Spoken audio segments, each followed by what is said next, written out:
और आज भी धनवान अपने धन को बढ़ाने में लगा हुआ है, कंट्रोल करने में लगा हुआ है, चीजों को अपने वश में रखकर कंट्रोल करने में लगा हुआ है। एक तरीके से अगर आज हमारे देश को अगर देखें तो कुछ एक लोग हैं जो देश को कंट्रोल करते हैं, और एक डर का माहौल जो है इस तरीके से पैदा किया गया है कि मतलब तुम मुंह खोल दोगे तुम्हें देश निकाला जाएगा, तुम मुंह खोलोगे तुम्हें इस तरीके से किए जाएंगे। और कुछ दिन पहले पार्लियामेंट में इस तरीके का स्पीच सुना था कि करीबन करीबन एक साल में 1-1.5 लाख से ज्यादा लोग जो है देश छोड़ चुके हैं, भारत नागरिकता त्याग कर दूसरे देश की नागरिकता को उन्होंने ले लिया है। तो इस तरीके का एक बड़े खराब माहौल में आप और मैं आज जो है हम जी रहे हैं, हमारे पर पीढ़ी जो है जी रही है। तो ये सबका वजह क्या है, इन सबका जो कारण क्या है? इन सबका कारण यही है कि ये आमोस की पुस्तक के अंदर जिस तरीके से हम पढ़ते हैं, सुनते हैं, देख रहे हैं, ये वही बातें हैं जो आज हमारे दिनों में भी चलते हुए हम देख रहे हैं। आमोस की पुस्तक में इन बातों को हम समझ सकते हैं या जान सकते हैं कि कैसे परमेश्वर चाहे कोई भी जनजाति क्यों ना हो उसके ऊपर कार्य करता है।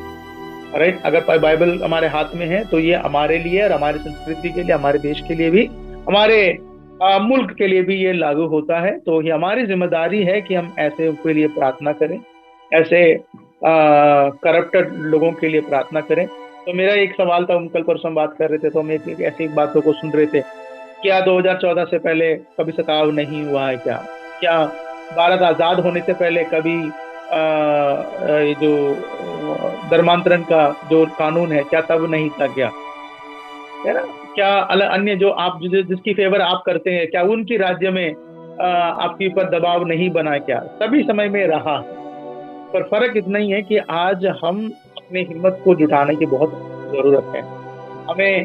चलिए कोई बात नहीं, हम लोगों से तो नहीं बोल रहे, कम से कम परमेश्वर से तो हिम्मत करके हम प्रार्थना करें। परमेश्वर से तो कम से कम उसके बारे में एक सही समझ के साथ परमेश्वर के समूह में कम से कम बैठ के हम इन चीजों के लिए हम प्रार्थना न करें। चाहे वो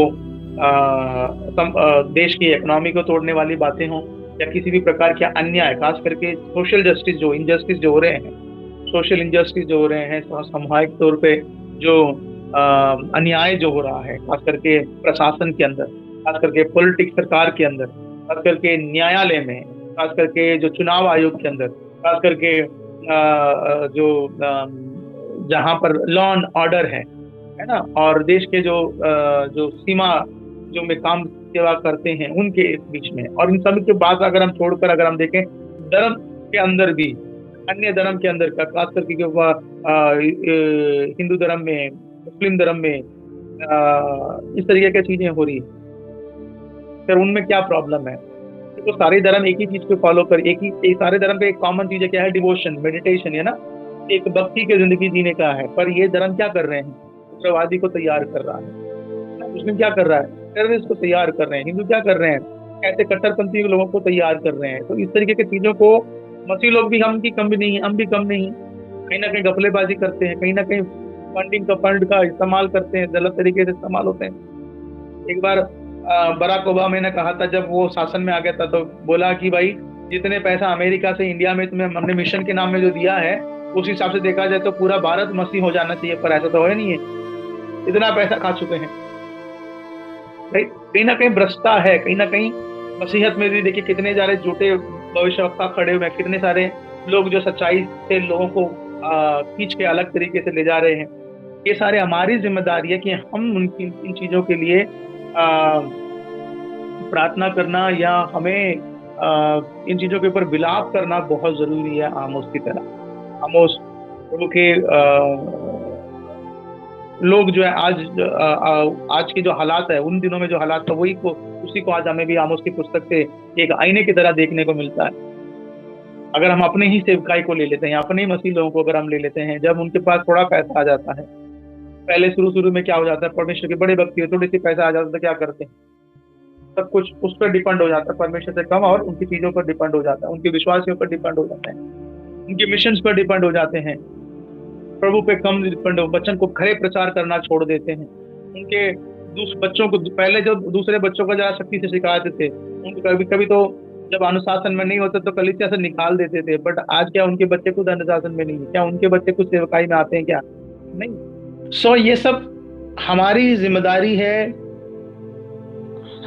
हमें प्रार्थना करने की जरूरतें हैं। हम केवल कलीसिया को सिर्फ इतना बोलना जरूरी नहीं है कि भाई तुम्हें जो है चंगाई हो जाएगा, तुमको जो है ये मतलब लाइक बच्चे हो जाएंगे, तुम्हारी नौकरी लग जाएगी। ठीक है, जरूरतें हैं। अच्छा एक बात बताइए, एक व्यक्ति कितना नौकरी लगवाएंगे आप? एक व्यक्ति के लिए कितनी शादी करवाएंगे? एक व्यक्ति के लिए कितने बच्चों के लिए आप प्रार्थना करेंगे? हैं? हाँ, थोड़ा सोच के बताइए मुझे। एक व्यक्ति के लिए कितना नौकरी लगवाएंगे, कितने बच्चे के लिए प्रार्थना करें, कितनी शादी के लिए आप प्रार्थना करें? एक ही तो शादी करेगा। तो प्रॉब्लम यह है कि हम लोगों को ज्यादा उस पर मटेरियलिस्टिक चीजों पर लोग भी फोकस करने लगे, और प्रॉब्लम यह उनको भी नहीं मालूम कि इन सब चीजों का क्या होना है, कैसे होना है, उनको भी नहीं पता। तो कलीसिया को सिखाने की जरूरत है इन सब चीजों के बारे में। प्रमुख के दुख को जाहिर करने की बहुत जरूरत है कि भाई ऐसा चीजें भी है, इसके लिए भी हमें प्रार्थना करने की आवश्यकता है। एक जो मध्यस्थता करता है, जो परमेश्वर के सम्मुख में इन चीजों के लिए जो प्रार्थना करता है, कि परमेश्वर इन बातों को उसका काउंट करता है, राइट? इस चीजों को परमेश्वर काउंट करता है। इसलिए तो आमोस में पुस्तक साफ लिखा है कि परमेश्वर अपने लोगों को बताए बिना वो कुछ नहीं करता, राइट? जब आप उसकी चिंता करेंगे तो परमेश्वर भी आपका चिंता आप ही करेगा। तो कलीसिया को सिर्फ अच्छी वर्शिप टीम बनाने का कार्य से अच्छा ये अच्छा प्रार्थना करने वाले लोगों को खड़ा करने की जरूरत है। आज हर कलीसिया में जब भी मैं घूमता हूँ, देखता हूँ, वहां पर अच्छी वर्शिप टीम है। प्रेयर टीम कहाँ है? नहीं है। बाकी अलग अलग चीजें दिखती हैं, बट जो एक्चुअल होना है वो चीजें, जो बुनियादी चीजें हैं, उन सब चीजों को हम नहीं देख पाते हैं। बाइबल को पढ़ने वाले, बाइबल को सीखने वाले लोग आज कम हो रहे हैं, बाइबल के बारे में जानने वाले कम हो रहे हैं आज अचानक। क्योंकि आप कोई भी जगह व्यक्ति के प्रचार आप अधिकांश अगर आप सुन रहे हैं तो उनके प्रचार को आप ध्यान देके देखिए, वो एक पर्टिकुलर जोनल पे जाते हैं, एक पर्टिकुलर चीजों को लेकर ही वो प्रचार करते हैं।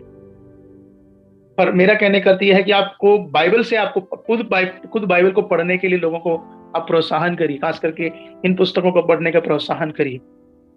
मैं कहीं जब हम लोगों से बात करते हैं, अक्सर भविष्यवाणी की पुस्तकों को इग्नोर किया जाता है। भविष्यवाणी पुस्तकों को किसी को समझ ही नहीं आता, इसलिए हम छोड़ देते, सीधा फिर हम निकल जाते हैं कहाँ पे? मत्ती सुसमाचार की ओर हम निकल जाते हैं। भजन संगीता, नीति वचन, प्रकाश, ये सभा उपदेशक उनको अच्छा लगता है। उसके बाद की पुस्तकें जो है सारे ऊपर से उनको जाता है। ये हमारे कर्तव्य, हमारे पर जिम्मेदारी दी गई है। क्योंकि जब आपने और मैंने शुरुआत किया था, हमें भी तो समझ नहीं आ रहा था। पर आज के डेट में कैसा है? आज के डेट में हम समझ रहे हैं। क्यों? क्योंकि हमने इसको पढ़ा है, इसके लिए समय दिया है। तो हमारी जिम्मेदारी बनता है कि हम इन पुस्तकों को लोगों को पढ़वाने का जिम्मेदारी बनता है।